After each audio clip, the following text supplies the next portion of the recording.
Welcome in, everybody. It is the Take Command pregame show live at Tap Sports Bar, MGM National Harbor, simulcast on 106.7 The Fan and the Team 980, right on cue. The Team 980. There you go. That is Logan Paulsen. I am Craig Hoffman. We're also with you live on YouTube on both stations, channels as well. Logan, excited to talk about this one, and I have been kind of waiting for this moment for the last 2.5 hours that I've been doing the radio show. Because I have come to a conclusion that I think you are going to hate. Oh, my goodness. What is it? Which is that if the Commanders lose this game, I hate the phrase must win. I will say that. Because, it's game 5 of the season. Statistically speaking, that's not a thing. But the Chicago Bears are a very bad NFL football team. And if the Commanders lose tonight, that is thoroughly embarrassing. Yeah. Because the two sides of the coin that you are flipping tonight are legitimacy and embarrassment, and I don't really see anything in the middle. Well, I think that's like a very fan perspective, would you say? Is that fair? Fan, media guy. Media guy, hot okay. take radio hot artist. Take, yeah. But I really think the Bears are that bad. So I think that's a big misconception about NFL football teams, is that that there's that big of a discrepancy between the Commanders and the Bears. I mean, there is a discrepancy. I think we're a much better football team. But on any given Sunday, I'd say there's this game, this Thursday night, I think there's probably a 35% chance that they win the game. There is a chance. And what I will say is about Justin Fields specifically is because of his kind of X-factor, movement ability to get outside of the pocket and create, his big arm, they have explosive playmakers. You just never know. It's kind of like when there's a fighter who's not a very good fighter, but they have the ability to knock you out. They have a little bit of that ability to them. So you're always kind of you got to be careful. You got to approach this with due respect. So for me, from a football perspective, just from a football analysis perspective and watching a lot of football and studying football for a long time, it's not embarrassing if they lose the game. Is it ideal? Absolutely not. Are you fired up if you're Ron Rivera? No, you're not fired up because they are not a good team. They have no wins. But there is a world where they come out and play as the best version of themselves, and Washington is something less than the best version of themselves, and you get this weird kind of storm of the perfect storm, they might say. Sure. Of a victory. So I'm not saying that the Bears can't win. I'm saying if the Bears win, that's embarrassing for the Commanders. But if the Bears play the best version of themselves, they could beat. The Commanders still have to play poorly. But I would say even if so, I don't even know if they need to play poorly. I think if the Bears are the best version of themselves, and that happens in sports, you've covered sports for a long time, the underdog, whatever. If they're the best version of themselves, we turn on the All-22 for our film breakdown on whatever day we're doing it. I don't even know, man. This short week, I'm just hoping to get through tomorrow. Yeah, whenever that happens, so stay tuned or subscribe to the podcast or whatever you normally say. And we've turned on the film and they play what quote unquote a perfect game. I don't think there's any embarrassment in that because they just got you for one game. It was their best.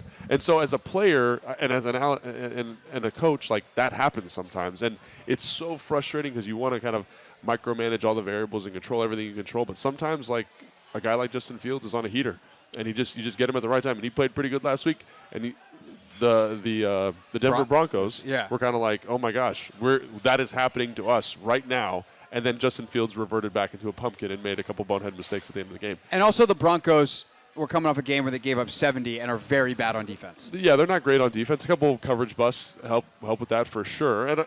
And again, I'm not saying that Justin Fields is going to be God tonight. I don't think that if I was putting money on this game, it's Commanders all day. You can right over there. That's the beauty of being at a sports book. Where are we, Taps? Yeah. Yeah, Tap at MGM National Harbor. They got the sports betting things right over there. Yeah, so I think the Commanders are going to win the game. And like you said, they are a better team. But there are these weird things where you aren't the Kansas City Chiefs, you aren't the Buffalo Bills, you don't have that ace in the hole of that elite quarterback. Sure. And it normalizes and equals out. And so I think for me, you're saying that it would be embarrassing, right? But if we turn on the film on Wednesday, whenever we do this, and it's and the Bears just played that good, I think you just got to be they just got you. So here's where I'm going to make my last gasp at convincing you, right? Yeah. Is the Bears and the Commanders play at the same time. The Commanders have an impact on whether or not the 100%. Bears play perfectly. And if you are this mature, competitive, character is high team that you claim you are, you have the talent tonight specifically against a Bears team that is not very good and is super banged up defensively. Banged up, that's the other part of this, right? Is the Bears maybe on another night the talent gap is closer, and it's more of that typical NFL. Like with Eddie Jackson in the lineup, all that kind of stuff. But Eddie Jackson, who was on track to play for part of this week, enough that we said it on the podcast because that's the report that I was looking at the time, all the way back yesterday, Logan, is out for this game. So Eddie Jackson, the Bear star safety, is out. And he is potentially, the inactives should actually be coming out in the next 20 minutes or so. They might have their 4 top secondary guys out. Yeah. Their defensive line is not very good. And if you have the discipline to – and by the way, the defensive line is what's caused the Commanders so many issues this year. Yes, that's so, a like, great point. Sam Howell and kind of your weaknesses, your bugaboos this season are not areas where the Bears excel. And so if you are this Washington team that claims to be more mature, more consistent, capable of putting forth quality efforts week in and week out, you should win this game. If you don't, you're not who you claim to be. Yeah, I'm not going to push back on you should win the game. I think I push back on the idea of it being embarrassing is what I'm pushing back on. Like, I think can a loss be embarrassing? 100%.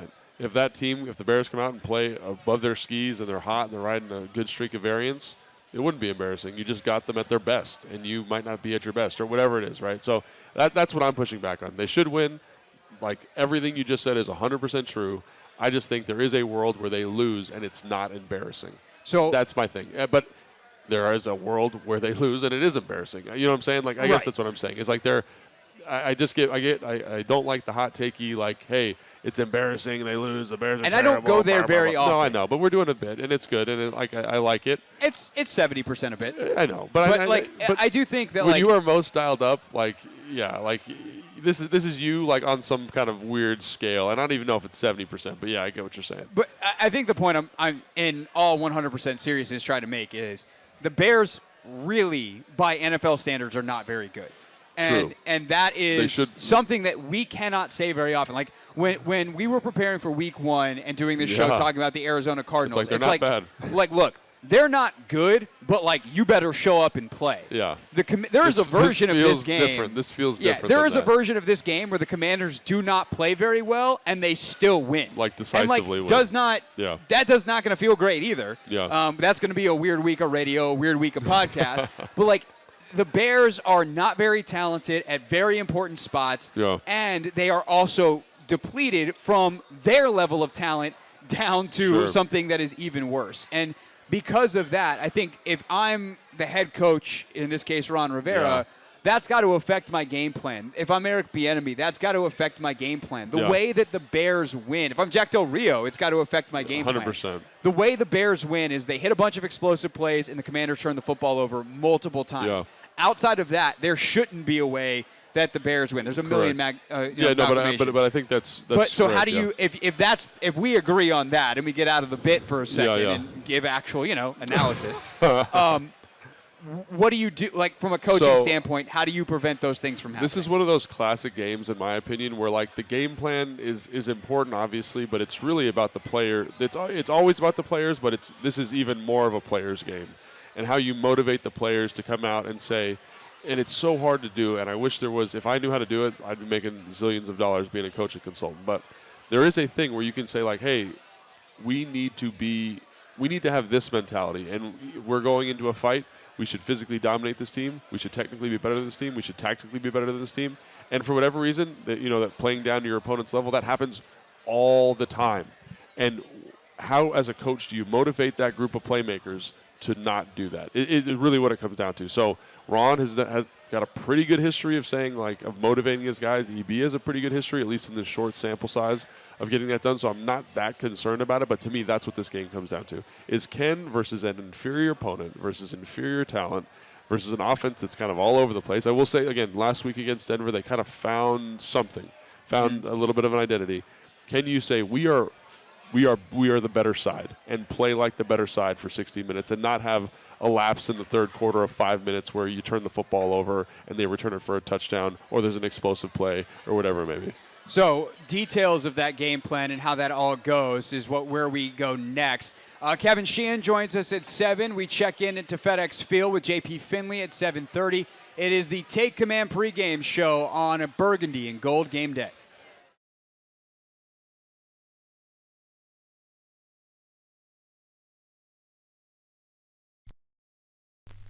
want to just person in space. Right. As a player, though, it's intense. Like, recovering from an NFL football game is hard. And the amount of prep that goes into a game from a mental and a strategic standpoint is immense on a regular week.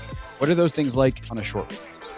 Yeah, I always was not a huge fan of the short week. Obviously, you get the days off afterwards, which is always great. You know, Santana was telling me the other day that he loved Thursday night game, and I was like, why? And he kind of was just like, because we get a mini bye week, you know? And so there is that. There's the light at the end of the tunnel. But I always hated the short week because I felt like it really threw off my prep. It wasn't even about the recovery so much, it was the prep. Like, it just, everything's accelerated. You haven't really flushed the last game, and you're kind of into the next game. And I just felt like I couldn't cover all the stuff I wanted to cover. I couldn't own the game plan the way I wanted to own it. And I couldn't prep like my opponent the way I wanted to prep it, right? And obviously it's tough because you're losing, what is it? You're losing 4 days. So it's challenging to kind of make sure you get everything as you want it. So that for me, I never really liked it. It's kind of the same thing you're feeling here as like a media guy, right? Like, I haven't watched as much Bears film as I normally, as I would have, or I can watch, because I'd usually do that on Wednesday, but we're doing the podcast. You know what I'm saying? So it kind of accelerates the whole process. And I just found it very, very challenging to feel truly ready. And then, God forbid, you have some type of injury or nick, or, you know, there was one year we played the Vikings in 2013. I had a torn MCL, and like that thing just hurt like all get out the whole week. It just barely felt better for the game, and then it felt worse on the following Friday. So it is a challenging thing. Like I said, the only benefit that I see is that you're kind of on to the next one right away. So after a tough game, it can be helpful. But I was never a big fan of it.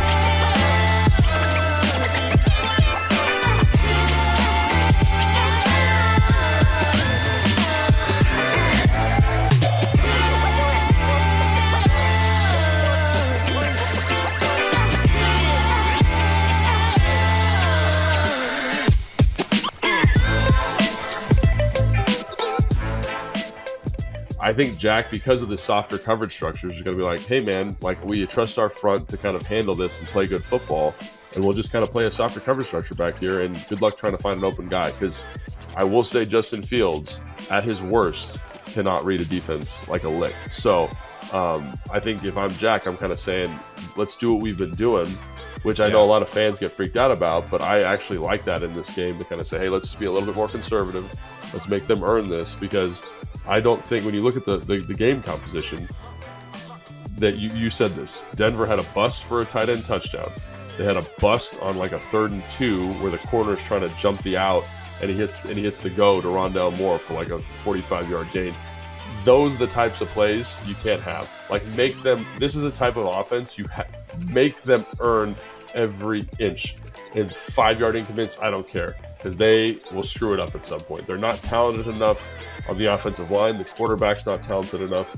Make them go 15 plays. Philly, they can do it, right? They can do it. We saw them do it. But this group, I don't think they can do it down to down.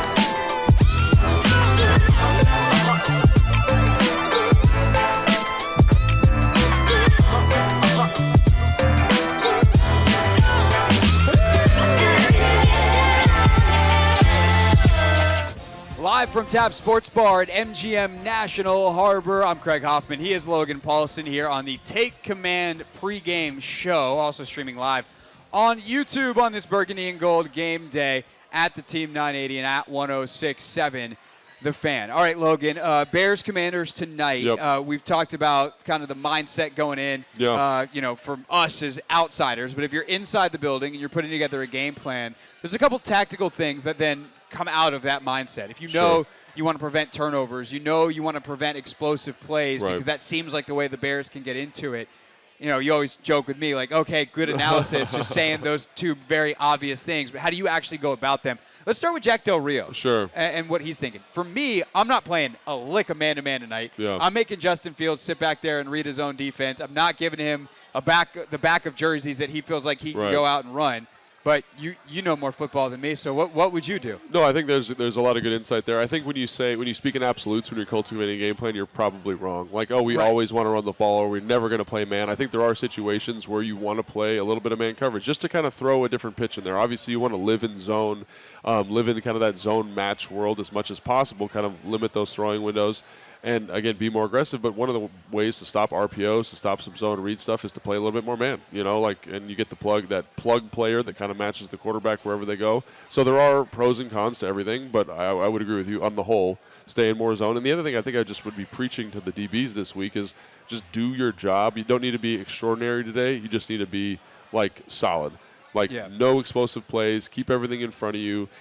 Don't worry about the double move stuff. Or don't worry about the comeback. We can live with the comeback. We think that he's not going to be consistent enough down in and down out with that to consistently make plays. So that's what I would say. It's just kind of, fans are going to hate this, but a little bit more conservative. Keep everything in front of you. Make him go. In this instance, make him go the length of the field. That's one of the most important things in my opinion. We saw that a little bit last week with Hurts. He had a hard time without the explosive play of going the length of the field. Can you just take those off the table and say, hey, we're gonna live with this stuff underneath. We're gonna live with a couple 5-yard runs here, but we don't believe you can go 10 plays, 15 plays and score. And so that's how I would kind of cultivate my plan. And then in those spots, what kind of pressures are we going to bring? What do we love? How do we account for him as a rusher? Who's going to spy if we're going to do some man coverage stuff? If we're going to play match, who's going to be that spy player? So I think all that stuff, and then having disciplined rush angles as a defensive line. It's really about this. Like you said, this team is not as good as the Commanders, offensively to defensively, right? So can you contain and be disciplined? Is what I'd say. Be disciplined as much as possible. Yeah. So. One of the things that I was wondering earlier, and I had to save for this show because I had to ask you and didn't have the answer, is how much carryover is there from what Philadelphia does to what Chicago does? Because we just talked about a lot of stuff and a lot of options specifically to defend the zone read. You have the cover one plug type of stuff, or plug players, spies. You also have how you would change your front, how you would handle overhangs. All this stuff. They didn't have time to install it. Yeah, it's a Thursday. Yeah, they had one practice that was a jog through on Tuesday because that's how Thursday game weeks work. Yeah. So with that said, what kind of install is already in from facing Jalen Hurts and the Eagles that carries over to Justin Fields and the Bears? It's funny because actually, you'd think there'd be a lot of carryover with a running quarterback, and I think maybe high level there is. You got to have good disciplined rush lanes. You got to account for the zone read. But on the whole, the way Philly was running their quarterback, not really the same way that the Bears are doing it. Right? They're kind of, again, when you look at that Denver game plan, which is again the most effective that offense has been. They were running the football, getting in different personnel groupings, getting in tight sets, attacking the edges of defense, finding good angles in the run game, and then when it was time to throw the football, it's off of play action, it's off of keepers, it's him moving the pocket. And there wasn't a ton of design runs. I'd say there was probably 5 to 10 maybe, but it was a very different offensive construction to what you would see in Philly. And nothing that's too hard, I would say, but there is a noticeable difference in terms of approach and philosophy because you got one team who trusts their quarterback to make plays down the field and work in the confines of the pocket, and another team that does not. And I think that's the biggest difference. And it's important to remember too that Jalen Hurts making those big explosive plays behind the league's best offensive line with two of the 12 best receivers in the league is very different than Justin Fields running around behind God knows what and trying to find DJ Moore. That said, the Bears' defensive line should be a little bit better, or offensive line should be a little bit better tonight. They get Tevin Jenkins, the right guard, back, which kicks the guy who has been playing right guard over to center, which is his more natural position. So you get upgrade at right guard, upgrade at center, so a little bit better along the interior of that offensive line. And I will say that group is not great from a talent perspective, but they did a good job in the Bronco game of saying, kind of that model that everyone was proposing for EB. Very little drop back. I think they had 4 true dropbacks outside of 2-minute situations in the whole game plan. Wow. So they know what's going on. They're well aware of where they're strong and where they're weak. And I think that's going to be frustrating for fans because I think it's going to affect the defensive line's ability to be super productive at rushing the passer. But just be aware of that if you're watching the game. They know the offensive line's not good, and they are going to call a game that insulates that group as much as possible. So then you have the other side of the ball. Take Command pregame show here on a Burgundy and Gold game day. I'm Craig Hoffman. He is Logan Paulsen on the Team 980 and 106.7 The Fan. Preventing turnovers is always important, but it is definitely more important in a game where, like, it's not even more important. It's like you should be less risk tolerant in a game where you're the better team and where the best chance for the other team to win is to give them a bunch of extra opportunities. Yeah. And in fact, when that's really should be their only chance to win. Yeah. So if you're EB putting together this game plan, I know it's really tempting to be super aggressive throwing the ball because the Bears' defensive line does not get a lot of pressure. They only have 2 sacks on the year, and their secondary is bad and banged up beyond the bad players. Mm-hmm. Their top 4 guys might be out tonight. So it's tempting. Yeah. But how aggressive, how conservative do you go? Yeah, I think he's gonna lean into the temptation, and it's not because it's a temptation. It's because that's who he is. That's who he wants offensively to be, and I think that's probably where he feels the most comfortable. And right now, there's not a lot that you say, oh man, we really got to be worried about this pass rusher. We really got to be worried about this coverage player. You know, their 2 best players are their linebackers, and I've said this on the show before. Like they're the easiest players in the defense to manipulate in terms of keys. So take advantage of those guys. Like they're big physical guys, but they're not the best coverage players, especially when they're matched up with versus a small receiver. So I would say you're going to see them throw. The weather's nice. You're going to see the ball get thrown around a lot. I also think they're going to lean into B-Rob in specific situations because, like we said, I think what they're going to do, or what I would assume they're going to do, is kind of throw the football, loosen them up a little bit, see if because they kind of bounce between cover 1 when they want to stop the run and cover 2 when they want to stop the pass. So the second you see them get into this cover 2 structure, I would 100% imagine that they're going to get B-Rob running the football, and that is exactly kind of what EB is and what he wants to do. And I don't think there's anything defensively that you say, oh, we can't do that because they've got Myles Garrett over there or whatever. Like that's just not on the table, and that's what you're alluding to. And as much as that's going to kind of scare fans, I guess, like it's not. I think it's the right approach because that's what this offense is. Like, lean into what you're good at is what I would say. So I feel like the message to the players would be, we're going to do that stuff. Like, we're going to be aggressive. And then I'm going to secretly, quietly pull back the reins a little bit as a play caller. You were talking at the end of the last segment about how, you know, if you knew the secret to making players not play down to their competition, 100%. You'd be making bajillion dollars 100%. as a coach or a coaching consultant, right? And I think one of the ways you do that is you don't want to put the thought in their head that they need to be careful. Right. But that's a bad way to play football. Right. You could speak to that far better 100%. than I did because you played 10 years in the NFL and dented a few face masks. And as talked about, I did not. So general human psychology, though, like, you know, don't think about a pink elephant. What are you thinking about, pink right? Elephant, 100%. So what do you need to do? You think about a blue turtle. Yeah. And so how do you put something besides don't make a mistake in the player's head?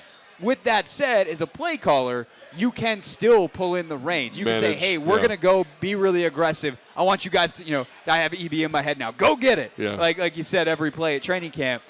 But in doing that, you call a few more runs. You call some more quick game. Yeah. You get Antonio Gibson potentially involved in the screen game. Yeah. I think there's ways to do both, and that's where I would lean. I would actually have a very similar game plan to Philly last week because I think that balance and that variety is where this offense is going to be at its best. It gets the ball to everyone, and it still is aggressive without putting too much on Sam Howell. No, I think that's 100% right. Like, I think managing, like, presenting a message and then managing the level of risk you want to incur with the play calls, I think is 100% the right thing to do. And I think Philly was a masterclass in that, like kind of bouncing between quick game, moving the pocket.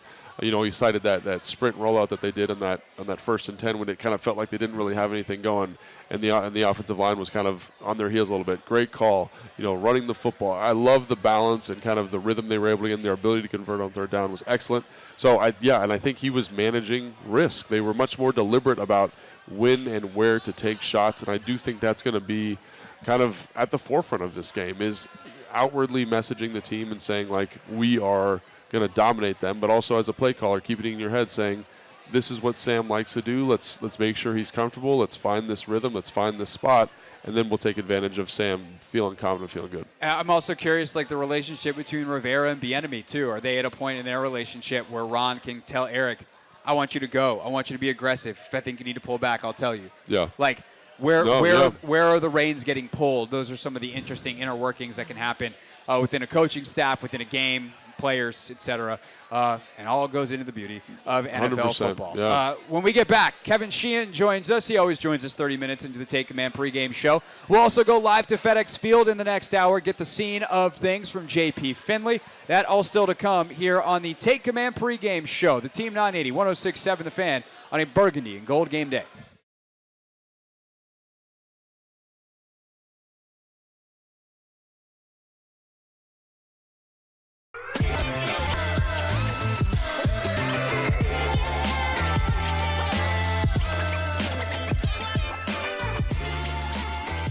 Thursday nights can be very goofy, and when you're trying to figure out a trend that has developed over years and years and years, it doesn't necessarily work with Thursday night football.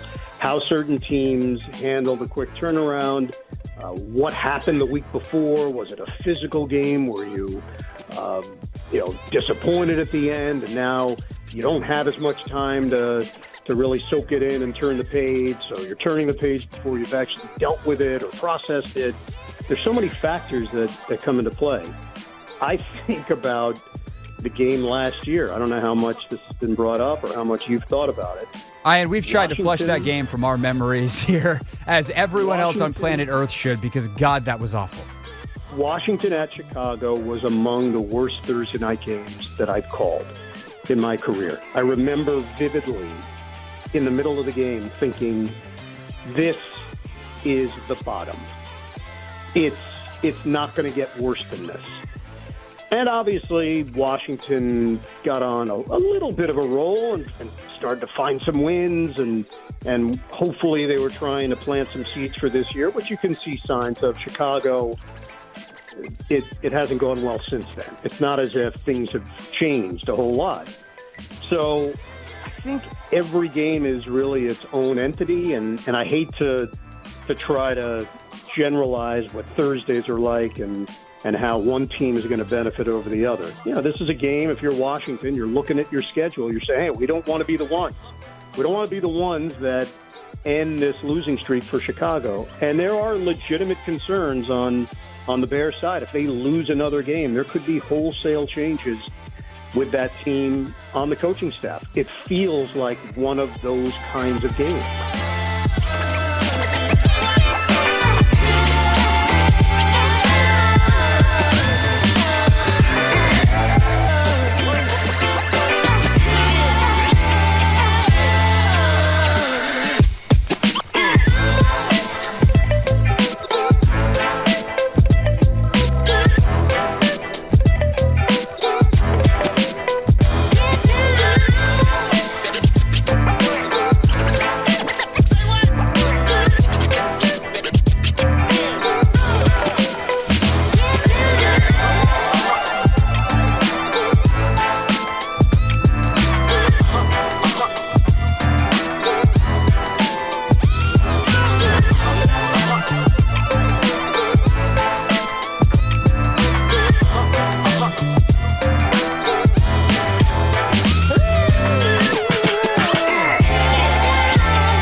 Welcome back. It is the Take Command pregame show here on a burgundy and gold game day. Team 980, 106.7 The Fan, both stations live on YouTube as well. Make sure you are subscribed so that you get also the Take Command podcast. We are not doing a post-game live stream tonight because I would like to go to bed after this game because it starts very late, and Logan would also like to get home to his bed. Yeah. You've got to go to FedEx Field. Yeah, I do have to go to FedEx Field. That is correct, yes. I am a TBD. I have not decided yet whether or not I'm going to FedEx Field. Just live your best life, bro. You know? I still don't know what that is. It's going to really depend on traffic. That's kind of the point. Kevin Sheen, he's always living his best life, and he always joins us half an hour into this radio program. Mr. Sheen, how are you, sir? What's up, boys? Big game tonight. I've heard that, actually, that tonight's a big one. So we did a bit of a bit to start the show. I wouldn't say that it was a full bit because I do genuinely believe that if the Commanders lose tonight to this Bears team, that is fairly embarrassing. How big of a deal is it for the Commanders to get a win, if for no other reason than they don't lose to the Bears tonight?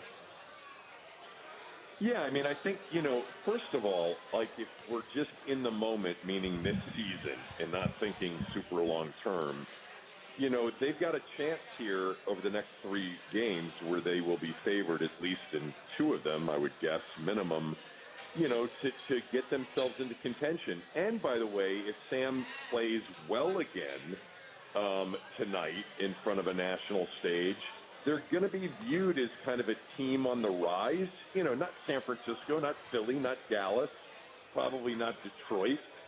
But there will be, a lot of praise. With that said, this is a week-to-week league. Things change. If they lose tonight, it doesn't mean that they won't go win the next 2 and be back in it. I just look at Chicago defensively, and I think this is like Denver and Chicago are the 2 worst defensive teams in the league through 4 weeks. And we got it's not even close, man. 2, and they're horrendous. And so this should be an opportunity offensively to feast. I haven't listened to you guys because I just literally got in, but I think Chicago offensively might be a bit of a challenge. I thought they were impressive last week, albeit against Denver. Yeah, I mean, I think we would agree with you. I think they were much more impressive, although not perfect.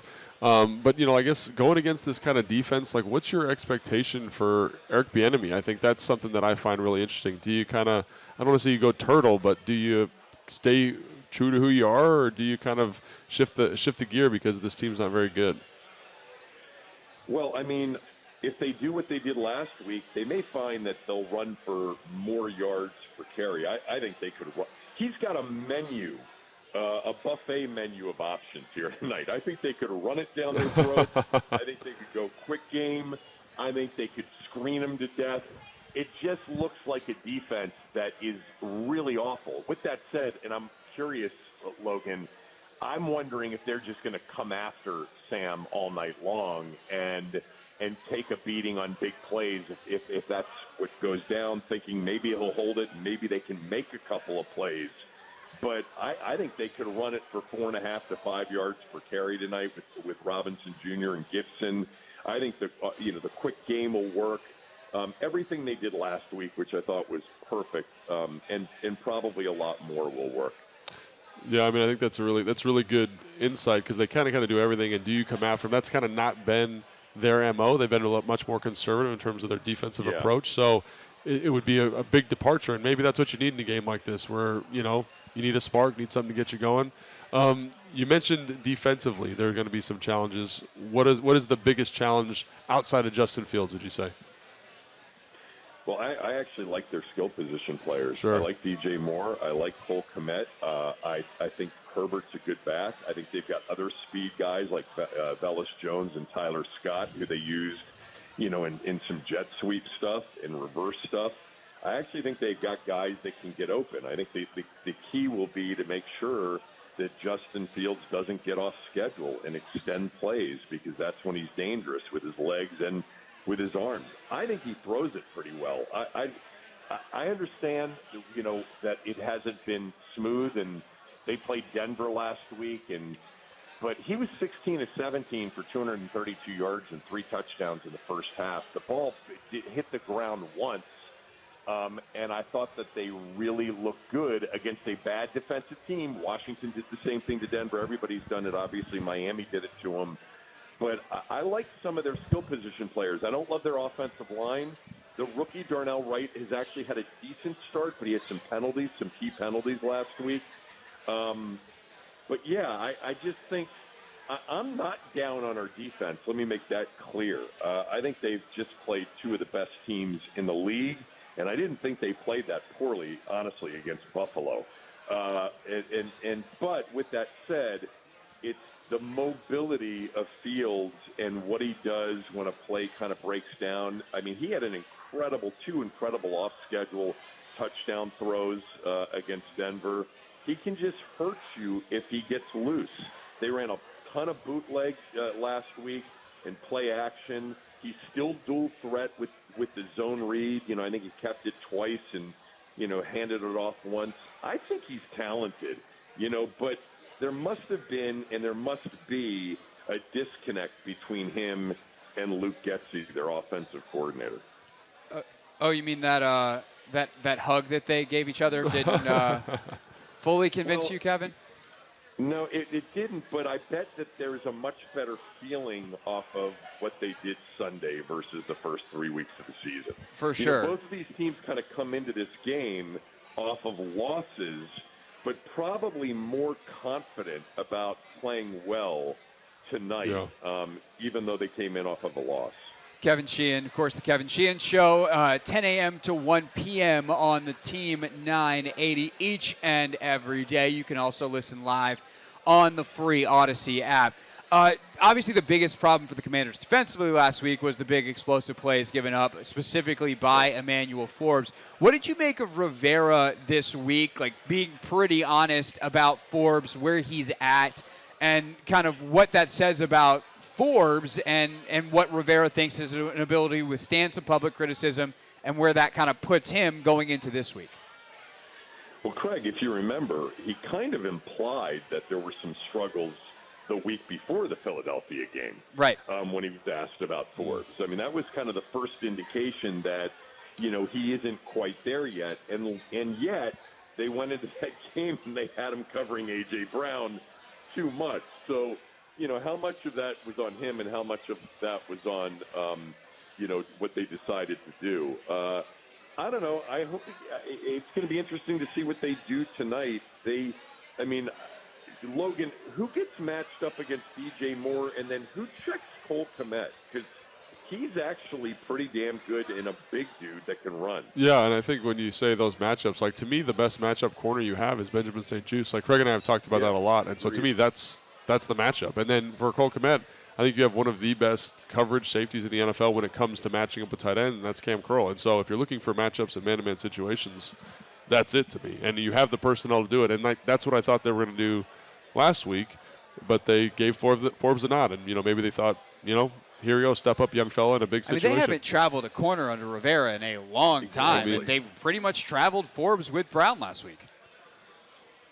Yeah, no, you're right. I mean, they played sides, and we saw something different last week. I mean, he wasn't on them every single play of the game, as some people described. But, yeah, tonight, though, I do hope, I think they did a pretty good job against the run last week, and I think it was an emphasis. And I think they can do a good job against the run tonight, even though Herbert had a big day against Denver. I mean, that's Denver and Denver's front and Denver's front seven. And if they do stop the run, it could make it a little bit more difficult than Justin Fields had last week. But for 2.5 quarters last week, they had their way with Denver. And then penalties. You there, Kev? Out, and then he had a bad intentional grounding penalty on the final drive. But other than that, I thought he was really good. Kevin Sheen with us here on the Team 980, 106.7 The Fan, on a burgundy and gold game day. One area that we haven't talked about a ton yet, Logan, it's because we don't really spend a lot of time on special teams. But I do wonder if tonight's a night where, one, like we saw, the bad punt from Tress Way. I mean, Kevin, you've seen his whole career. Logan, you've seen pretty much his whole career. I've covered most of it, and I can count on one hand the number of bad punts Tress Way's had, but he had 2 of them last week and 1 in overtime that sets up the field goal. And then the punt return unit just hasn't gotten a lot of opportunities. if the Commanders' defense does what it should tonight, which is get the Bears off the field expeditiously, Jamison Crowder should have some opportunities. Like, do you think that's an area that could have maybe an outsized impact on this game, and certainly did when these two teams played a year ago?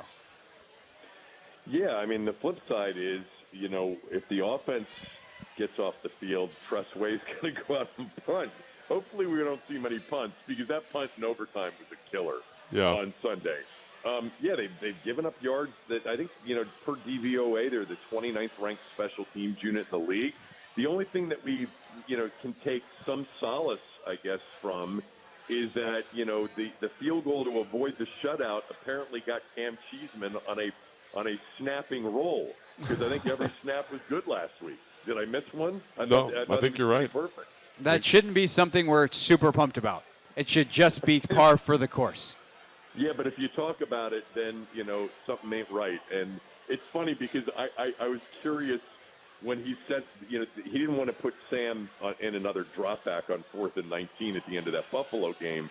And he sent the field goal unit out, and I said, man, this could be another awful week for Cam Cheeseman if he blows their only snap of the day. But maybe it gave him confidence. Maybe that's what he needed. Maybe. All right, Kevin, tonight, who do you got? Well, I mean, my betting head and instincts say that, Chicago's the right side plus the points. The whole world is on Washington. There's sharp money on Chicago. And my sense of it is that the Sharps are giving Chicago's offense a chance to score points tonight and hang in there. But I like Washington to win the game, so something like 23-20. I hope it's not that close. Right. I mean, I hope that they're able to score 30-plus offensively against really maybe the worst defense they'll face all year, given the health of it. Right. Yeah, it's on pace to be historically bad, and it is banged up on top of that. We will see. Certainly hope that it's a lot less drama than that. But no matter what, Kevin will be talking about it tomorrow, 10 a.m. to 1 p.m. on the Team 980. Sheehan, thank you for your time on a weeknight, and we will talk to you the following Sunday before Atlanta.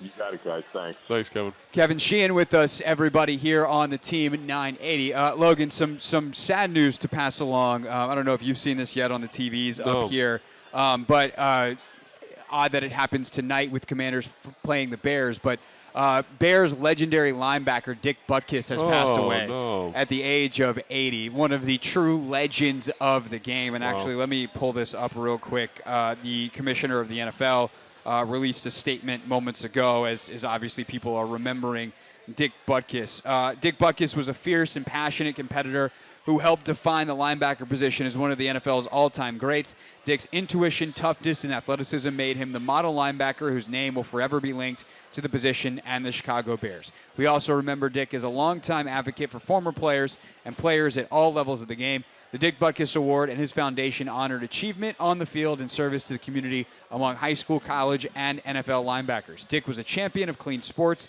as his I Play Clean campaign helped to raise awareness about the dangers of steroid use among high school athletes. We send our deepest condolences to the Butkus family, the Bears organization, and the many fans and people he impacted throughout his life. Dick Butkus passing away at the age of 80. Sad to pass along that news to you on our way to the game tonight. When we get back, the inactives for the Commanders and the Bears and what that tells us about the game. Also, obviously, continue to preview the X's and the O's before checking in on the atmosphere. How is FedEx filling up? JP Finley tells us coming up at 7:30 here on the Team 980, 106.7 The Fan, Burgundy and Gold Game Day. I want to just talk about what it's like to play on a short week. As a media person, it means you do a lot of podcasts in a very condensed space. Right. As a player, though, it's intense. Like, recovering from an NFL football game is hard, and the amount of prep that goes into a game from a mental and a strategic standpoint is immense on a regular week. What are those things like on a short week? Yeah, I always was not a huge fan of the short week. Obviously, you get the days off afterwards, which is always great. Santana was telling me the other day that he loved Thursday night game, and I was like, why? And he kind of was just like, because we get a mini bye week, And so there is that. There's the light at the end of the tunnel. But I always hated the short week because I felt like it really threw off my prep. It wasn't even about the recovery so much. It was the prep. Like, it just, everything's accelerated. You haven't really flushed the last game. You're kind of into the next game. And I just felt like I couldn't cover all the stuff I wanted to cover. I couldn't own the game plan the way I wanted to own it. And I couldn't prep like my opponent the way I wanted to prep it, right? And obviously it's tough because you're losing, what is it? You're losing 4 days. So it's challenging to kind of make sure you get everything as you want it. So that, for me, I never really liked it. It's kind of the same thing you're feeling here as like a media guy, right? Like, I haven't watched as much Bears film as I normally, or as I would have, or I can watch, because I'd usually do that on Wednesday, but we're doing the podcast. You know what I'm saying? So it kind of accelerates the whole process. And I just found it very, very challenging to feel truly ready. And then, God forbid, you have some type of injury or nick, or, there was one year we played the Vikings in 2013. I had a torn MCL, and like that thing just hurt like all get out the whole week. It just barely felt better for the game, and then it felt worse on the following Friday. So it is a challenging thing. Like I said, the only benefit that I see is that you're kind of on to the next one right away. So after a tough game, it can be helpful. But I was never a big fan of it.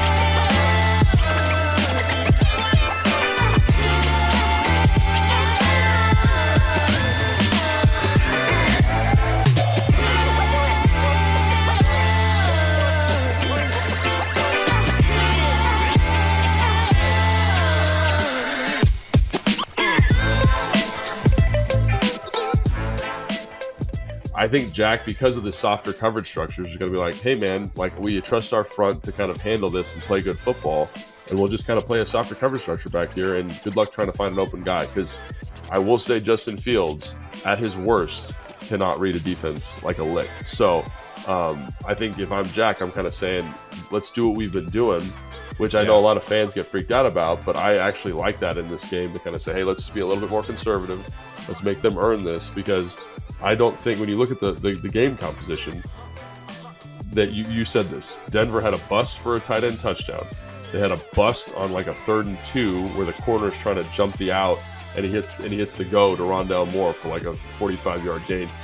Those are the types of plays you can't have. Like, make them. This is a type of offense make them earn every inch. And 5-yard increments, I don't care, because they will screw it up at some point. They're not talented enough on the offensive line. The quarterback's not talented enough.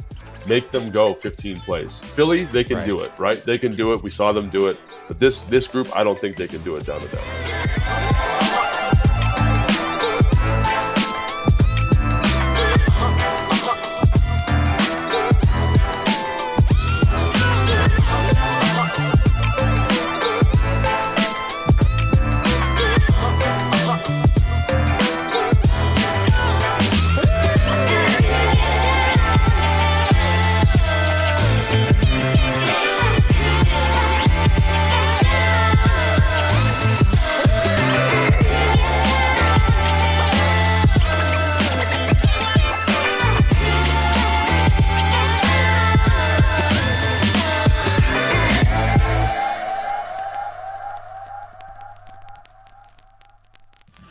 It is the Take Command pregame show live from Tap Sports Bar at MGM National Harbor. Nice and full. People getting ready in their burgundy and gold for Commanders and Bears tonight at FedEx Field. Kickoff is at 8:15 on Amazon Prime. I do think that there's a local, maybe Fox 5 has it as well, so if you do not have, but we're not going to tell people that, Logan, because we would like for them, say you're driving home right now, and you have that smart TV, and you're like, is today the day that I use it?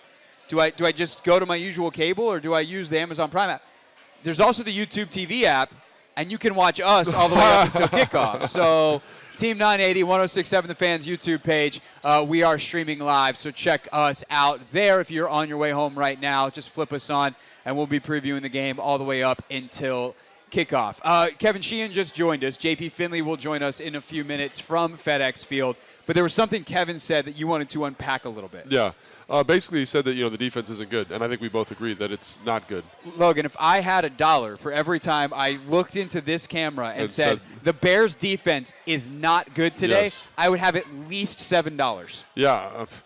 It's 7? I feel like you've said it more than that, probably. I probably have closer to $17. I've only been on since 4, man. Yeah, and so again, they're not good. There's nobody that like jumps off the page at you, but I do feel like they kind of are a group that can play better than the sum of their parts. Obviously, the injuries in the back end are going to really hurt them, but their front specifically, they do, like we talked about this on the podcast, do some run stunts, do some things that make it a little bit hard to prep on a short week for a game plan. I think they have guys that play hard, and those guys that play consistently hard can get you out of situations that, like where you're less talented. And I think that's something just to kind of be aware of. I know we're kind of banging that group down, and rightfully so. They're outside of the linebacker groups. There's not a lot of big names. The 2 guys in the back end that are really good for them are hurt. They're starting a rookie cornerback. Like, all of these things kind of go against them. But when I look at the defensive line, I say to myself, this is a group that can be problematic just because they play so hard. And I think that's the thing that kind of sticks out to me about it. And so I don't want fans to be like, oh, why are we having a hard time with this group that's so terrible? Because it's a group that plays physically and they play tough.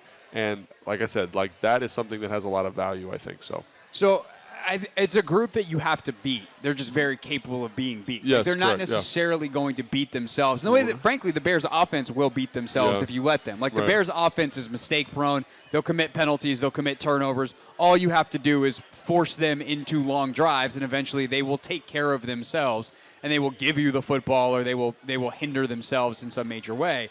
I think the opposite is true for the Bears' defense, where it's like they play hard. Yeah. They're not very good, but if you play hard and you're better, you can beat them. And I think the other part of that is obviously do not give them extra opportunities. 100%, and so 100%. you've got to, they're going to be playing hard. Make sure you secure the football. 100%.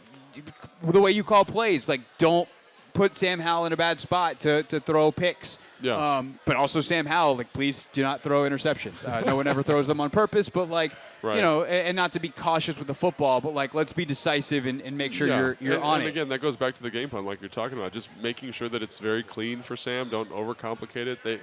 They're in terms of defensive coverages, they don't do anything that's like crazy complicated. So, Sam, you should trust what you see, throw what you see, and you don't need to win the game with the home run, because I think that's one thing about this defense also is they are definitely a bend but don't break kind of group. They want you to kind of methodically drive the football down the field, and I think on the whole they do a decent job of that. A couple of the big plays that Broncos were able to get were screens that they just kind of busted coverages on and kind of found explosive plays, but it wasn't like a lot of vertical passing attack down the field. So take what they're giving you.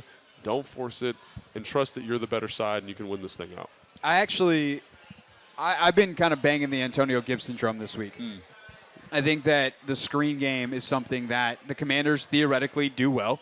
Right. We've seen them hit some big ones this year. And it's something where the Bears are vulnerable. Yeah. Obviously, it doesn't make a lot of sense because the linebacker play against screens is typically really important, and it's the one area where the Bears are supposed to have their best players. But those guys are struggling. They're not playing that great. But like when the defensive line can't create the traffic for the offensive line and like eat the blocks, you don't run as free as a linebacker. 100%. And obviously, your secondary becomes very important there, and you're talking about third, fourth stringers that are playing starters minutes for them. It's why, like, we did our pick 6 at 6 o'clock, where we pick, Anthony and I do, the 6 players or units that we think are going to be most impactful in the game. And one of the guys that Anthony picked, which I thought was interesting and smart, is De'Ami Brown. Like, he's going to be going against, like, a 6th corner when he's out there. And so if for a guy that doesn't need a lot of volume but could potentially take a shot play on a 6th corner and the 3rd and 4th safeties, like, that's the kind of thing that you wonder if they can manufacture 100%. A big one this week. Real quick before I forget, let's do the injury report and the inactives, which is brought to you by the Centers for Advanced Orthopedics. More physicians, more locations, more advanced care centered around one thing. You visit CFAortho.com.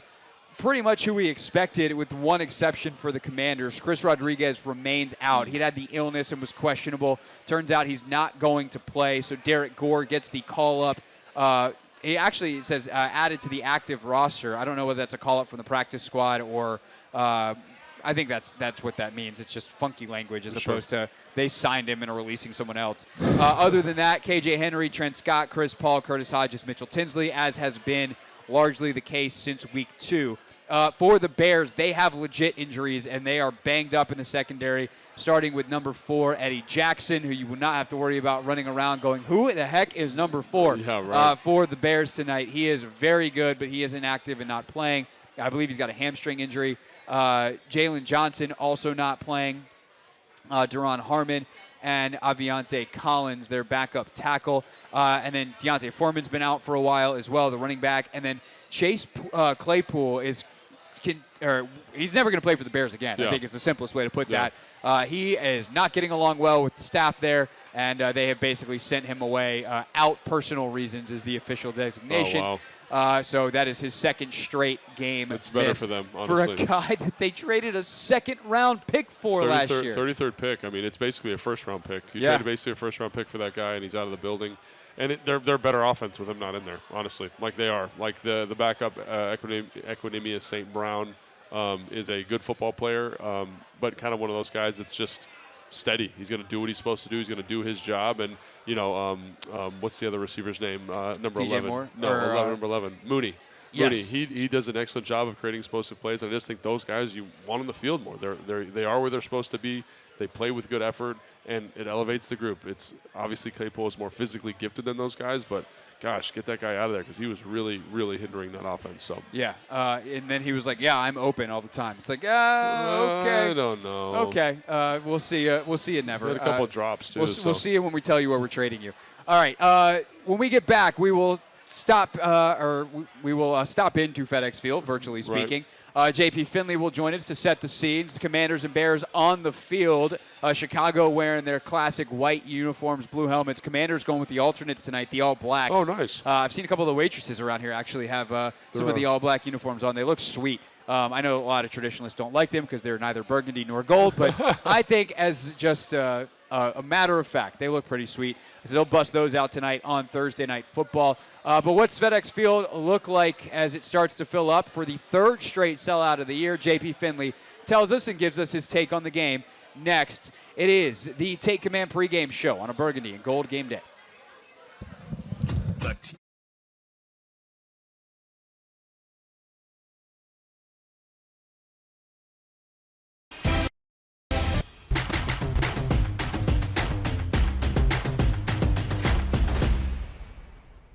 We have a new submission to the Real Things Hall of Fame.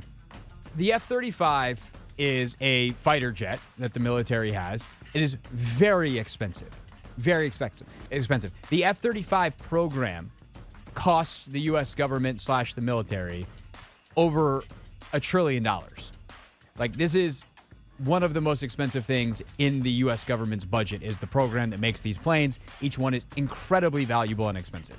And something happened during a training mission, but this jet leaves, they go on a training mission, and it's in stealth mode, apparently, and the pilot has to eject. So the pilot's like, I'm up out of here. Pilot lands relatively safely, has, I think, an injury or two that has to be tended to, but, like, is alive. But then they lost the jet. So the jet disappeared from the radar. The U.S. government's like, well, we don't know where the jet is. And so the Buford, which is the suburb not suburb, it's in South Carolina. It's by Charleston. Close enough. If people are actually from there and don't want to say that and want to say it's by Hilton Head, I know I grew up in the state. Leave my geography alone for the sake of the story, which I've now made less efficient by telling you all of those things because I can't help myself. Talk about a plane crash. Hey, we're back. So the F-35 gets essentially lost, and they're like, I don't know where this very expensive warplane went. And lo and behold, sometime the next day or later that day, it crashes somewhere, and luckily no one's hurt. But this $100 million plane is gone. Whoopsies, we crashed the plane.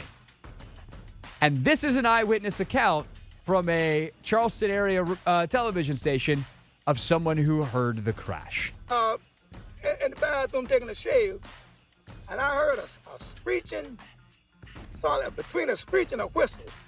I said, what in the world is this? And I heard a boom. Then my whole house shook. White says he didn't realize it was a plane at the time, so he didn't call anybody. First started getting to me, I said, what's a meteorite coming out of space or something? And I said, well, if the airplane, it needed to be reported, but the thing was flying just too low. The F-35B airplane wreckage created an extensive debris field.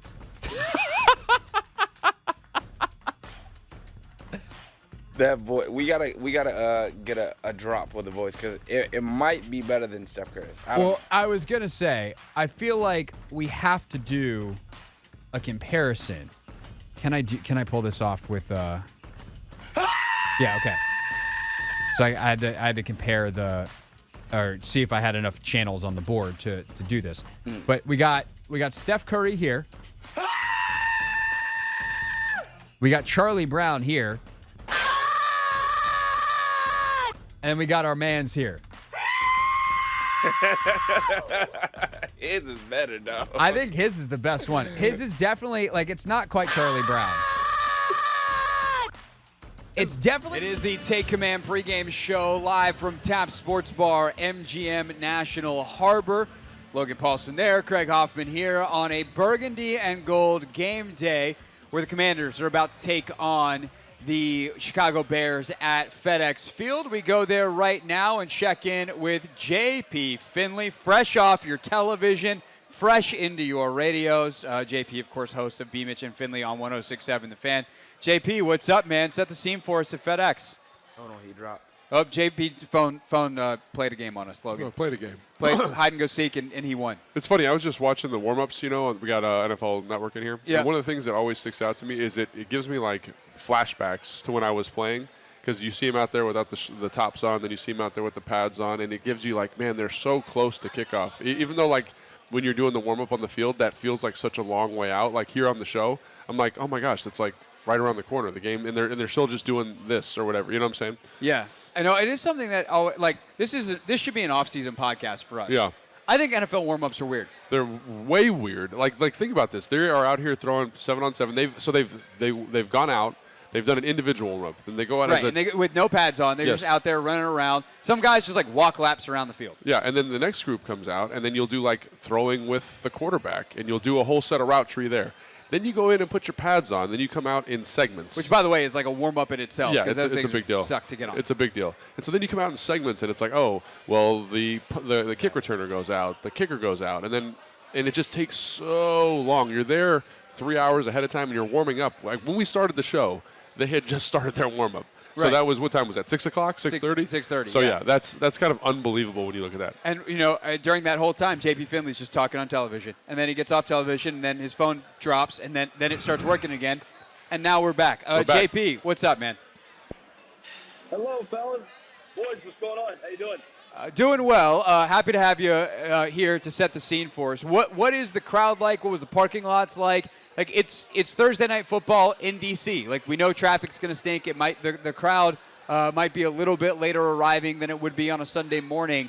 But this game did sell out this week. What's the crowd look like so far?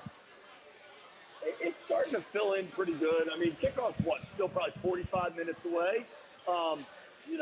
There's a good kind of buzz, electricity in the air, I would say. That, the Thursday night games can be duds, especially you got an 0-4 team on one side. But I think Washington fans are fired up for this one. I got to be honest, the one kind of bizarre thing floating around is this Dick Butkus news. And it's the kind of news that everybody, I've had 10 different people walk up to me and be like, dude, did you hear about Dick Butkus? And so you wonder kind of, I doubt it has any actual impact, but you never know. It's just kind of a weird atmosphere with that looming, I guess. Yeah, no, that totally makes sense. I'd actually ask you, Logan, as someone who's been in locker rooms, and if you're Matt Eberflus, are you hey, let's go win one for Dick Butkus kind of thing? No, I mean, unless Dick Butkus had been around the team quite a bit, then you're oh man, he came out and talked to us last year or came out at the beginning of the season. Then remember when he told us? Yeah, and then it's kind of oh yeah, that was cool that he came out. I got to shake his hand. But if there's I hate to say this, but when a legend passes away, these guys aren't fans of the Chicago organization necessarily. I'm sure they all know who Dick Butkus is, but right. You know what I'm saying? It's He's like Dick Butkus. It's just a different feel because I wasn't a fan of this guy. I don't really know him, and that can be challenging, I think, for fans of the organization to kind of make that coalesce with. Realize that the 23-year-old dude out there running around trying to keep his job is not the biggest Dick Butkus fan. JP, in terms of the actual Commanders, obviously you guys weren't out there a ton this week on the beat because it's a short week, but what have you been able to gather about how this team is mentally coming out of a tough loss in overtime on Sunday? Yeah, I think the biggest concern is that people think it's a letdown game or something. I did not get that vibe, and honestly, with Rivera outside of maybe Cleveland Week 17 last year, we haven't seen a ton of that. I believe they're in the right headspace. We'll see. I think it's a big game for Emmanuel Forbes tonight, and there's a number of things that I think set up well here. The Chicago air attack isn't really that lethal. Now, if Justin Fields starts running around and it's a scramble drill and DJ Moore gets deep or something, I'm not going to, rule any of that out. But I think it's a big night for Forbes to get right. I've watched him. Richard Sherman's here, obviously, for the Amazon call, and I've watched Forbes talk to Sherman for a while, and it wasn't like a, how's your mom, how's your family? It was like a real conversation with technique and where your arms go. And I kind of, something like that might have a little bit of value. I think a lot of it is, if their offense can be as efficient as they were last week, I think they can win this thing. A lot of people are calling for a blowout. I'm not, because these Thursday night games tend to be kind of ugly, and I think this will follow that pattern. But being there Tuesday, honestly, even being in the locker room Sunday might be where I'm taking the most information from. I've been in locker rooms after a loss where folks are like, man, we played tough, and they're kind of okay with the loss. And that was not the scene Sunday in Philadelphia. Those guys were pissed, angry, upset, whatever you want to call it, and I think that will carry over. You mentioned Emmanuel Forbes. Is there anybody else on the defensive side of the ball that you think needs to kind of have a big game tonight against the Chicago offense? I recognize that D-line is not only about sacks, but I can't help but notice that in 2 wins this season, Sweat has 3 sacks, and in 2 losses, he has 0. Yeah. So I think you'd love to see Montez get going. I also wonder with Fields' running ability, if it's not an important night for the linebackers and for the safeties, man. Curl is Curl, but Forrest, Butler, those guys will probably get tested. And Logan, I'm guessing you've seen it too. That Bills game, I think there was some real questionable tackling and perhaps even willingness to tackle from Forbes, and I think that could get tested tonight. So you'd like to see that get answered. Yeah, absolutely. I mean, I think everyone kind of has their ups and downs, and I think Forbes is kind of going through a little bit of a growing period, and that's what happens with a young player, just like a quarterback. Quarterback goes up and down, other players do as well. So yeah, no doubt. All right, JP, who you got tonight? I know you kind of gave us a hint of what kind of game, but ultimately you think Commanders get it done. Yeah, I do. I think it's kind of an ugly Commanders 23, Bears 16, something like that. Nothing crazy. Yeah. I think, maybe they can actually get it going offensively, but I think it'll be a fun one. I don't think it'll get out of control, but they really should control this thing. I think the Commanders should control the line of scrimmage on both sides of the ball. I'm not sure how often we're going to get to say that this year, and I think if they do that, they're going to win. All right, it's JP Finley. You can catch him 10 to 2 weekdays on 106.7 The Fan alongside Brian Mitchell. JP, thank you very much, sir. Enjoy the game. No problem. Take care, guys. Thanks, man. All right, so I think it's interesting that Kevin and JP both are, and I've started to feel like I've seen more of this as the day's gone on, think low-scoring game. After the offensive outburst that Chicago had last week with what Washington's offense has done multiple times this year, what they're capable of, and the fact that the Bears' defense is, I now have $18, not very good. Yeah.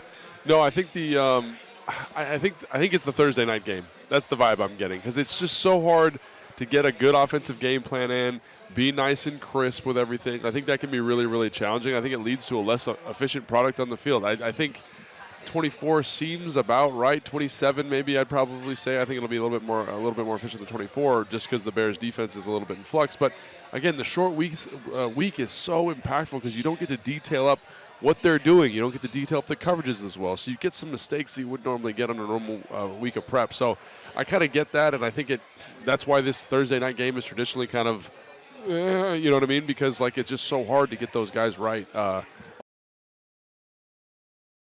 still put up 30 in this game, and I don't know. Maybe it's this thing that happens during the week when you cover a team and you just start to see all the ways that it could go right, and you almost get blinded by the optimism. But I genuinely have felt like as this, not just as this week has gone on, Logan, like joked about a bunch of times. I've been on the air since 4 o'clock, since I've started talking today.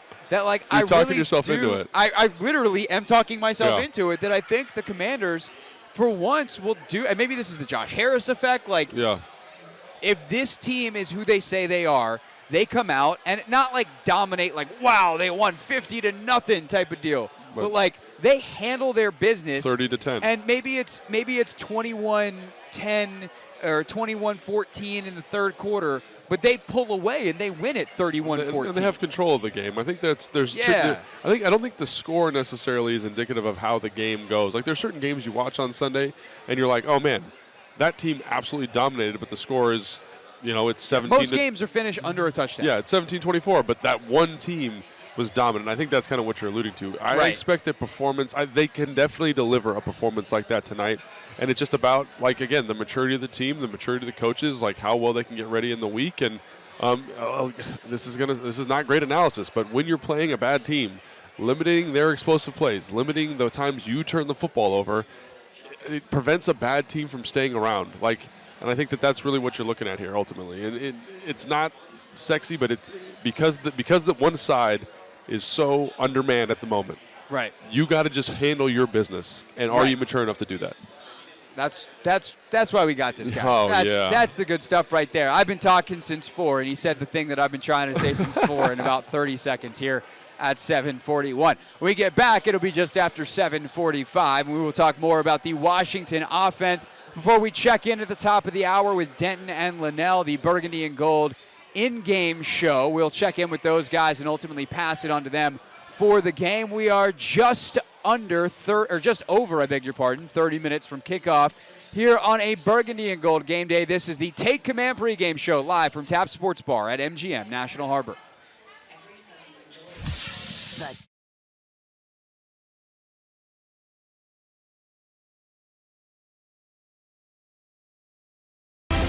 Cincinnati? That's not what depends on the story, but maybe we were playing Cincinnati. So Logan catches this touchdown. Oh, that's right. Yeah, that was Cincinnati. Yep. With Cincinnati. So we put in this play, and it was like, I think we called it Hoss Juke or something like that. I can't remember what we called it in that offense, but Logan's on a seam, right? So he's our vertical threat, taking the top off the defense. Digging out, guys. We're talking in the week. I don't think we ever said it in the install with those guys, but they're like, listen, Logan's not even in the progression. He's taking the top off this thing. We're trying to work this little option route down. And they bust this coverage. And I mean, he is screaming wide open. I wasn't even supposed to be on the play. They were supposed to sub somebody else in because I thought I was too slow to run this route. Just for the context here for everybody. So he's screaming wide open. And I'm like, Matt, throw it at his back shoulder. You might hit him in stride. If you try and back shoulder him. Threw it right at him. He catches it. It was an awesome touchdown.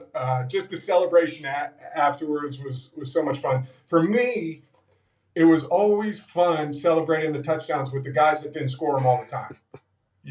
Like take that, Julio Jones. And I'm not. I'm saying that, but like your role for us was you did the dirty work, and when you see guys that do the dirty work get rewarded for it, that was really cool. Something I'll never forget. The caveman. And the caveman was in there in the end zone celebrating. It was awesome.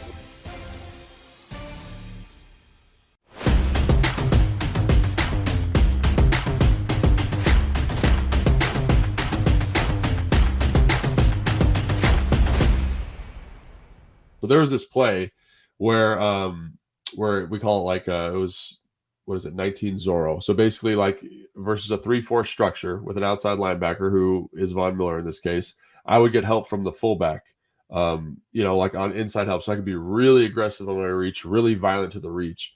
And so it was me and DY, is a physical son of a gun. And so we take Von Miller and we put him, like, no joke, in the water cooler. Like, we put him way out there on the sideline. And we were like, this guy ain't nothing. Like, we're going to, we were so fired up. And so it ended up being like a 25 or 30-yard gain. So we were all fired up. And then Kyle's like, all right, let's come back to it. So, like, 2 plays later, we're running again, and we're running to the right. And I was like, oh, man, we are about to tee this dude up real quick. Just tune him up nice and good. And so I go out to get him. And I'm firing off the ball. My hat's low. I'm flat back. And I swear to God, like he was about as close as my hand was to my face. And he just disappeared into like mist. And he like swung me and I fell right on my face. And I just was like, oh my gosh. And like I went back and watched the film, and it was crazy how quickly he was able to like do his little basketball weave and then like just disappear from my vision and get inside and make the tackle. And I was like, oh, so now he's upset. So then the next play, I'm like all tentative and nervous. And I felt like Vaughn did. I watched this on film, so I knew he did this, but he does a really good job of like kind of like playing it like a boxer a little bit. You know what I mean? Like kind of rope-a-doping you a little bit. So like he lets you get one, right? Where I got after him. He makes you look like an idiot. And then the next time I was super tentative on him, and he literally did like a double stick, like he was going to make me miss, and then just grabbed my neck and then threw me over the pile. I was like, man, this is going to be tough. I got to like think of a plan here in the next 15 minutes so I don't look like an idiot for the rest of the game. But, when you're playing elite football players like him, like there's a reason they're elite. So if you get one on them, it's probably because they want. They probably because they're letting you get one. It's a trap. It's a trap. It's a trap.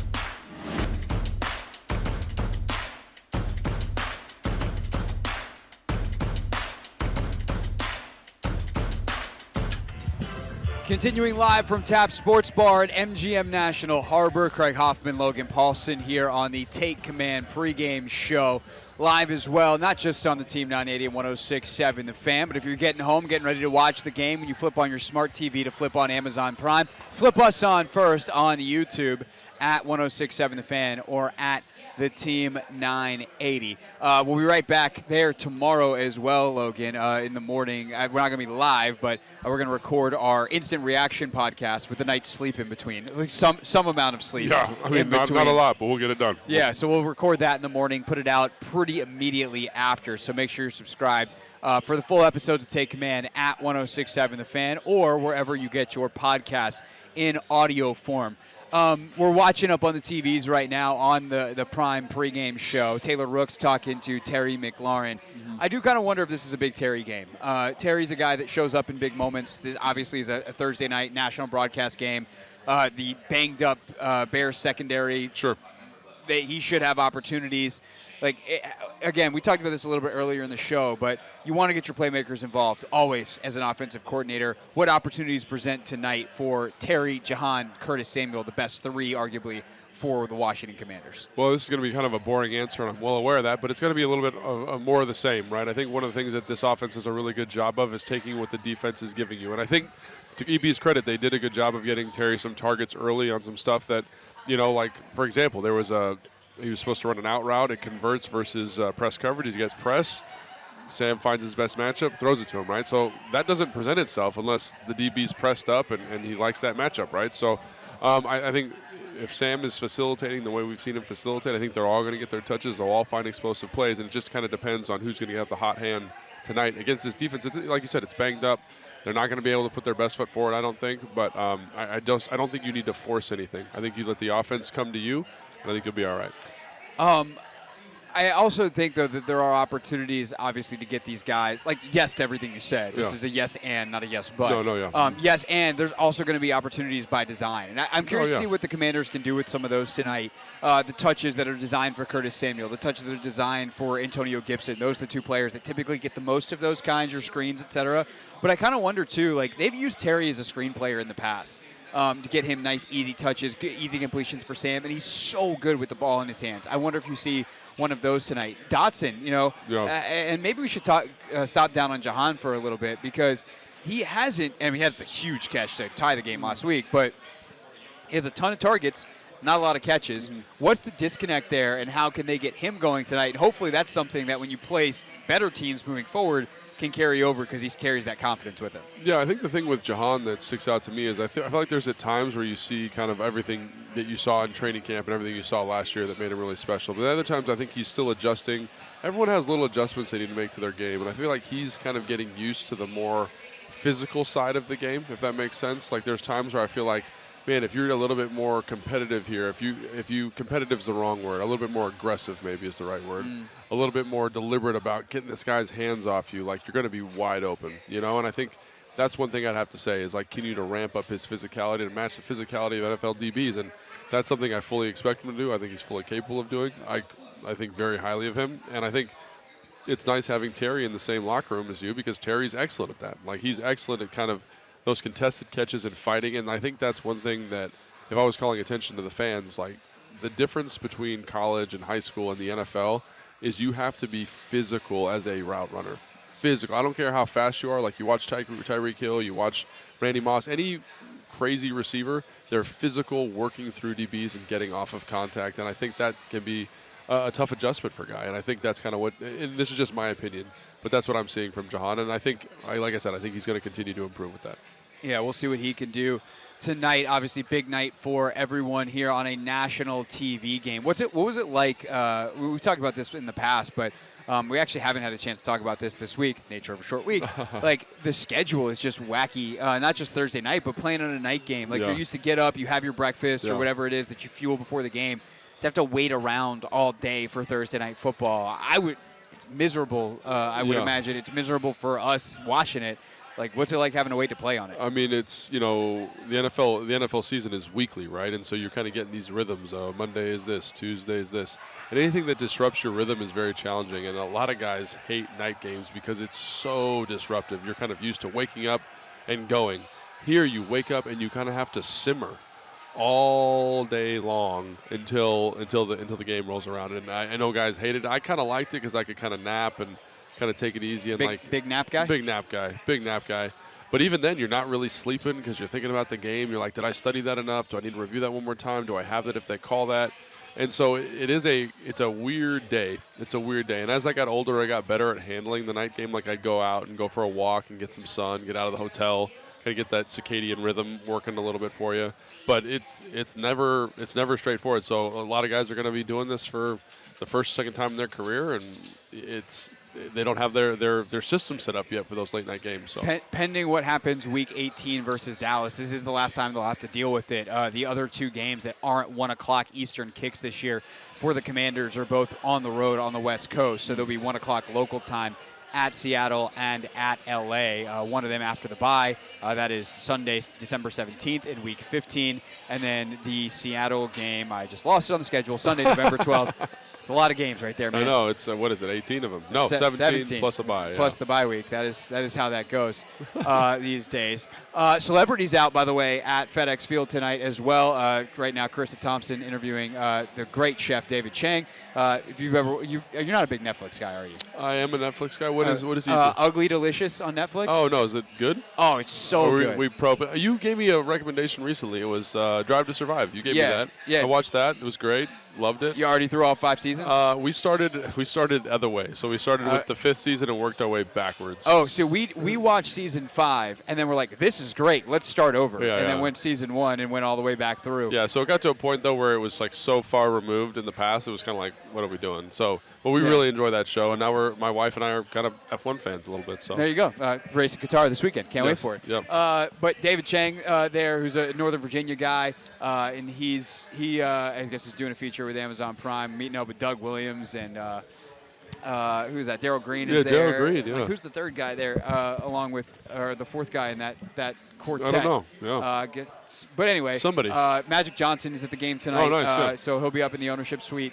So it is a different feel. And, we haven't talked about this yet on this show. We mentioned it at the top of the Hoffman show earlier.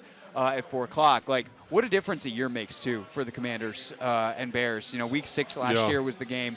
And, you know, we had the report from ESPN drop, the one that ultimately leads down the path of sinking Dan Snyder's ownership, drop that day. It winds up being this terrible game. Ron smashing podiums and cussing afterwards about Carson Wentz.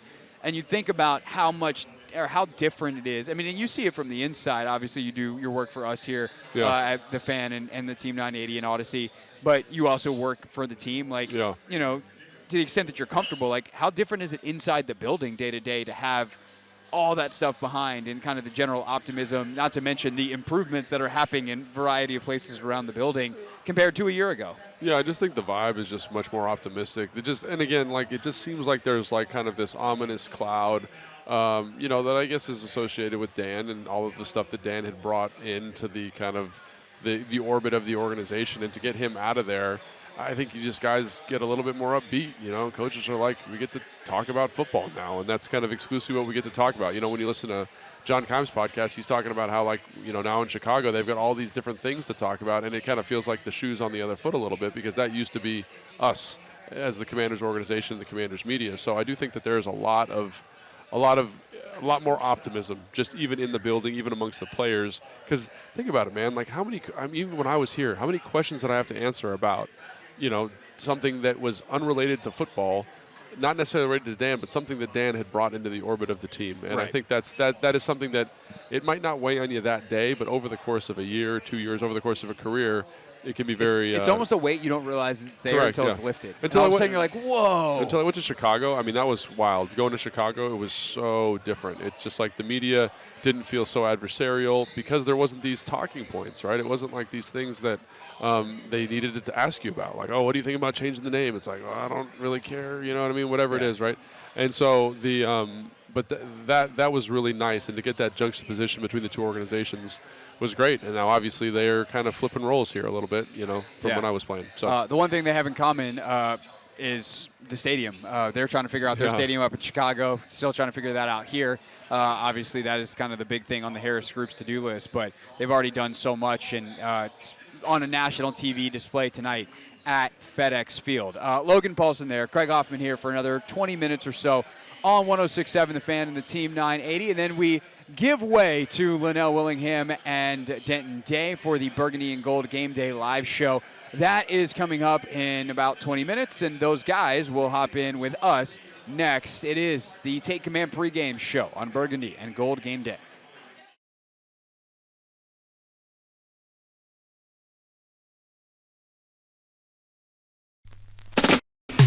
Per pod space. As a player, though, it's intense. Like, recovering from an NFL football game is hard, and the amount of prep that goes into a game from a mental and a strategic standpoint is immense on a regular week. What are those things like on a short week? Yeah, I always was not a huge fan of the short week. Obviously, you get the days off afterwards, which is always great. You know, Santana was telling me the other day that he loved Thursday night game, and I was like, why? And he kind of was just like, because we get a mini bye week, you know? And so there is that. There's the light at the end of the tunnel. But I always hated the short week because I felt like it really threw off my prep. It wasn't even about the recovery so much. It was the prep. Like, it just, everything's accelerated. You haven't really flushed the last game. And you're kind of into the next game. And I just felt like I couldn't cover all the stuff I wanted to cover. I couldn't own the game plan the way I wanted to own it. And I couldn't prep like my opponent the way I wanted to prep it, right? And obviously, it's losing, what is it? You're losing 4 days.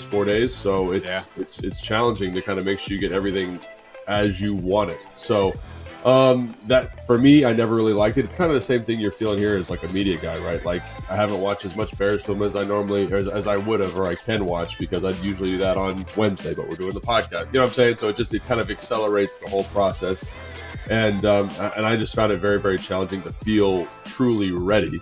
And then, God forbid, you have some type of injury or nick, or, you know, there was one year we played the Vikings in 2013. I had a torn MCL, and like that thing just hurt like all get out the whole week. It just barely felt better for the game, and then it felt worse on the following Friday. So it is a challenging thing. Like I said, the only benefit that I see is that you're kind of on to the next one right away. So after a tough game, it can be helpful. But I was never a big fan of it.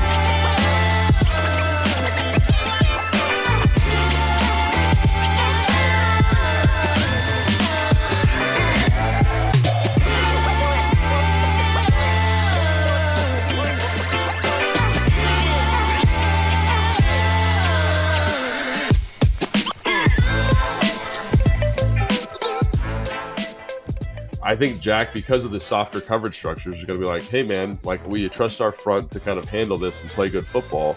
And we'll just kind of play a softer coverage structure back here, and good luck trying to find an open guy. Because I will say Justin Fields, at his worst, cannot read a defense like a lick. So I think if I'm Jack, I'm kind of saying, let's do what we've been doing, which I know a lot of fans get freaked out about, but I actually like that in this game to kind of say, hey, let's be a little bit more conservative. Let's make them earn this, because I don't think when you look at the game composition that you said this, Denver had a bust for a tight end touchdown. They had a bust on like a 3rd and 2 where the corner's trying to jump the out and he hits the go to Rondale Moore for like a 45-yard gain. Those are the types of plays you can't have. Like, make them. This is a type of offense make them earn every inch. And 5-yard increments, I don't care, because they will screw it up at some point. They're not. They can do it down to down.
Wrapping up here from Tap Sports Bar at MGM National Harbor, that is Logan Paulsen. I am Craig Hoffman on the Take Command pregame show.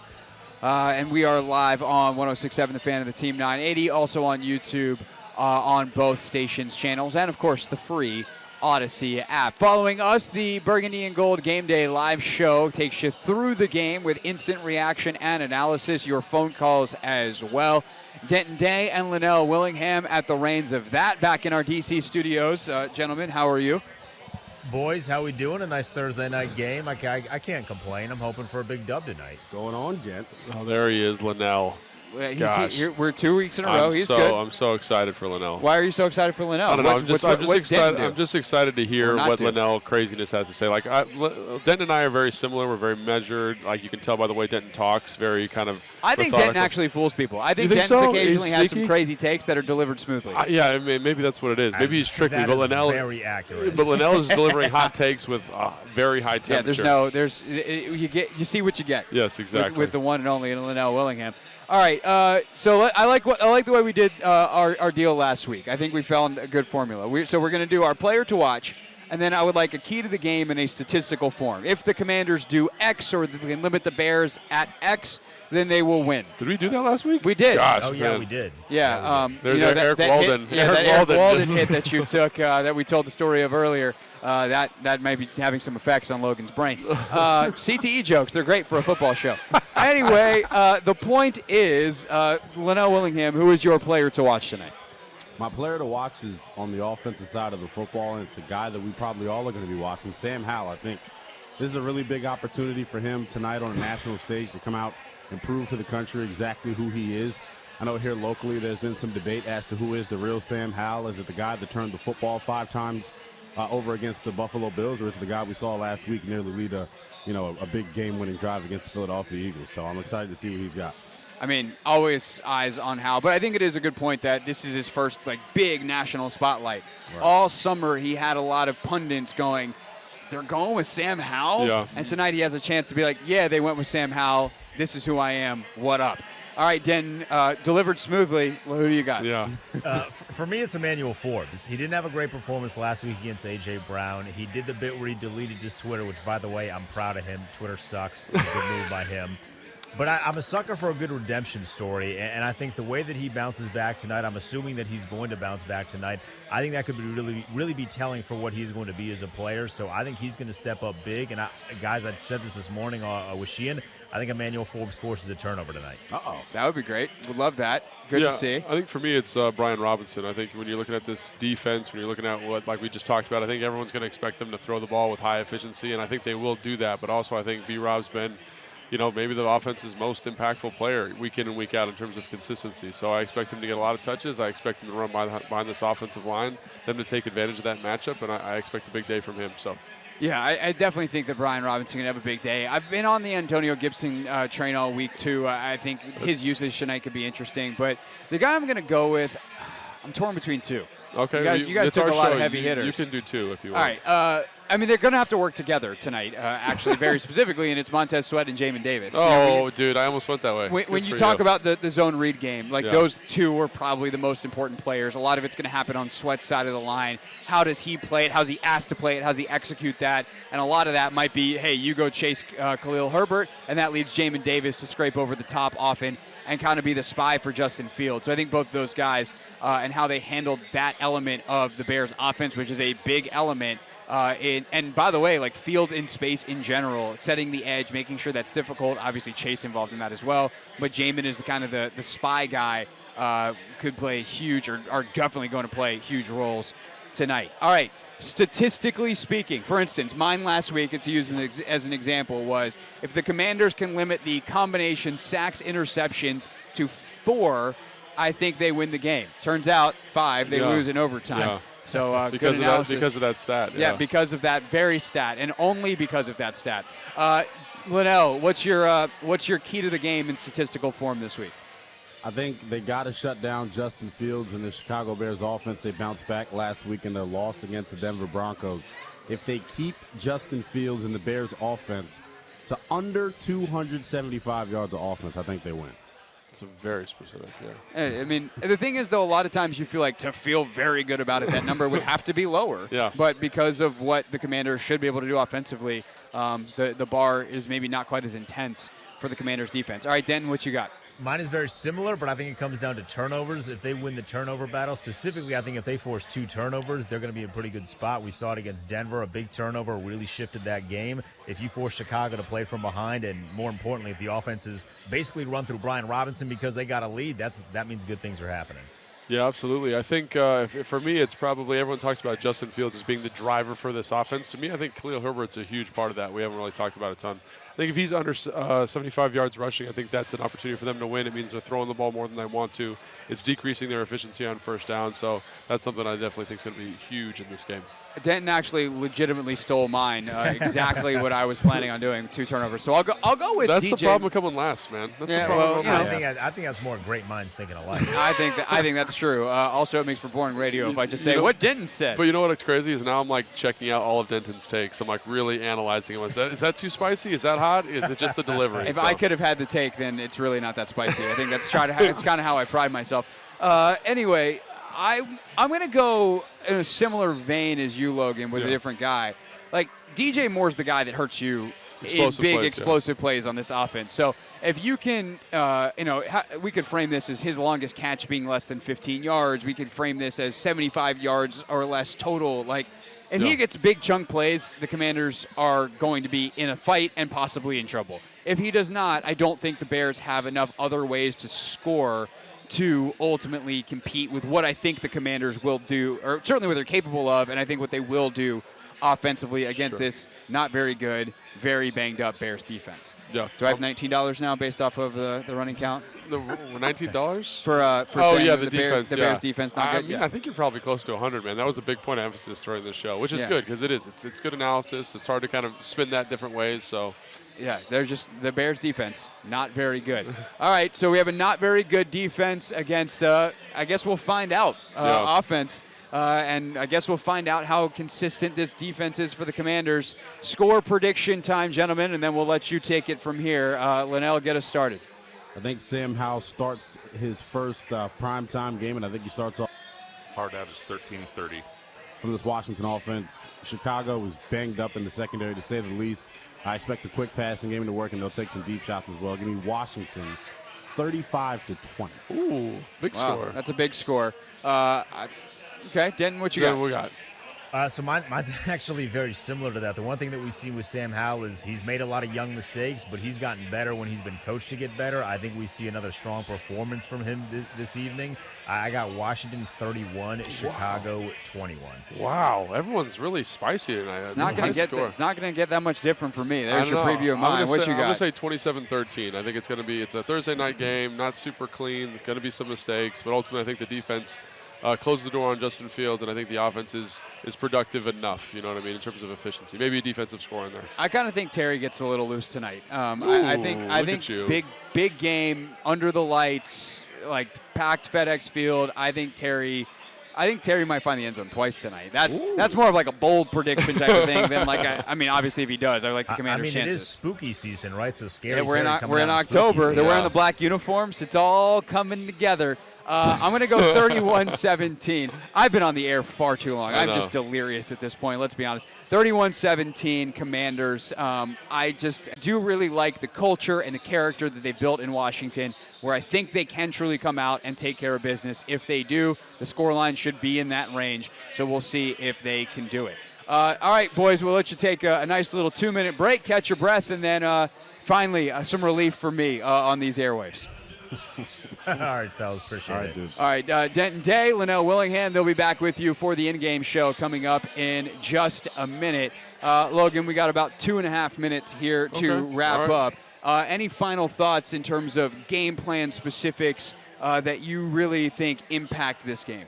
Well, I just think, it really comes down to, can the Bears play complementary football? And what I mean by that is, can their offense be efficient enough to keep the defense off the field and then kind of stress the game flow of the Commanders? Can they get out to an early score? If they can, again, this game gets a little bit more interesting. We talk about them not being a good side necessarily or understaffed, but they do have explosive weapons offensively, like Kevin Sheen alluded to. We mentioned DJ Moore. We mentioned Khalil Herbert. Obviously, Komet is a really outstanding tight end. They have weapons. They can hurt you. It's just, can you manage that and then dictate the game flow the way Washington wants it to be dictated? I think that's really what it comes down to. So if they come out on the first drive, the Bears do, with an early score, you got to be a little bit cautious about how this game's going to go and whether they can manage the emotion and manage the explosive weapons of the Bears. Yeah, I think it's going to be interesting to watch early, because I do think like the best chance for Linnell, Denton, to be right on the score is you come out early, you punch them in the mouth, you shut it down for them early, and you kind of break their spirit. Yeah. Like, this is a Bears team that lost an absolute heartbreaker on Sunday. They know that if they lose this game, their coach could be fired. Like, there's existential thoughts that are probably entering these guys' heads. Football's a game like that. Like, when you're alone with your thoughts on the sideline waiting for the next drive and it's not going well and you're like, man, is our coach about to get fired? Like, there's a lot of downtime in NFL games. That's a great point. My wife, the first one to tell me that. Hey, we're at commercial again. They're just standing around again. Yeah. What are we doing? But, there's a lot of downtime. And if you can get up early and break them, this should not be competitive. But, they're going to be at their most desperate as this game starts. Like, they're going to come out fighting because they're backed into a corner. And so how do the Commanders handle that? How does that emotion, that human side of it play into this game? It's going to be pretty fascinating to watch. And then 20 seconds. We'll wake up tomorrow morning and talk about it. Yeah. Take Command, instant reaction show. We're not doing it live tonight after the game, but we will see you tomorrow morning in your podcast feed. Subscribe to Take Command, wherever it is that you get your pods. For those of you that have been listening for the Hoffman show, thank you. And, of course, the Take Command pregame show. We'll see you on the pod tomorrow. And enjoy the in-game show.